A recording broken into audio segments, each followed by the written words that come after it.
I like it. Okay, so we didn't get an episode about operational efficiencies, but Joseph and I both decided we need to talk about operational efficiencies. So here we are.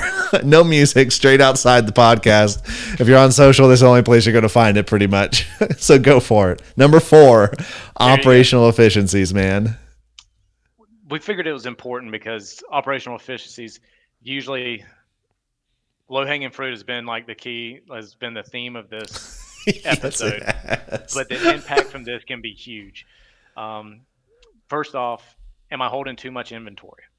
Do I need to keep my warehouse full of inventory, or should I just have the amount that I'm going to need? Think just in time inventory.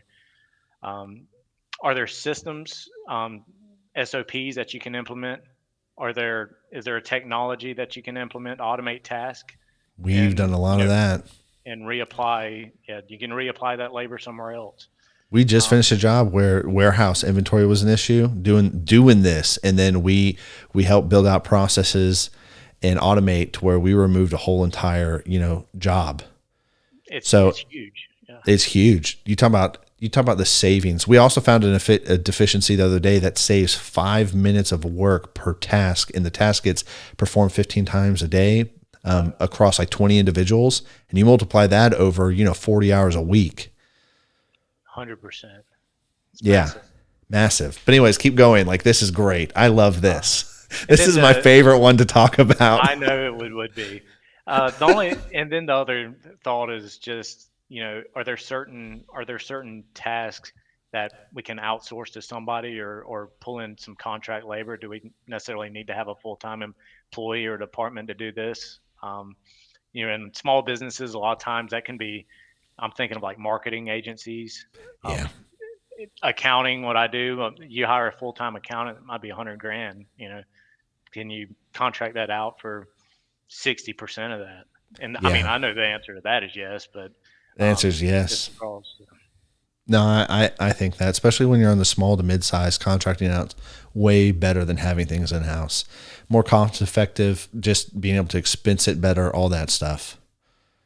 So, but yeah. Anything else, man? Because I think this one's really good.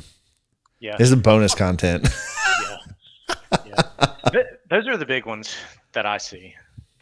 I don't know.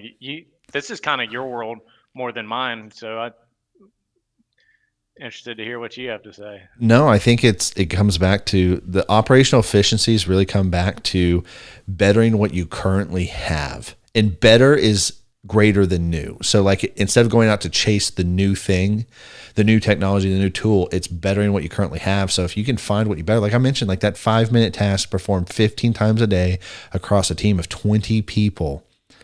So whatever 20 times 15 is, so that's what, 300 times a day, 5 minutes times 300, that's 1,500 minutes a day. That's ridiculous. And that's gone. And all it was a 5-minute improvement. We just cut 5 minutes out of a process. And it's like, that's ridiculous. And I think that just comes back to building versus just fixing. And I think this is great. Like, this is really where the money is in doing things like this. So, and I think people need to talk to you because this is really what you do for companies is things like this and help them find where they can actually increase, not just revenue or anything like that in what we talk about, like with gross margin, but really just, increase how they're keeping more money in the bank for themselves at the end of the day.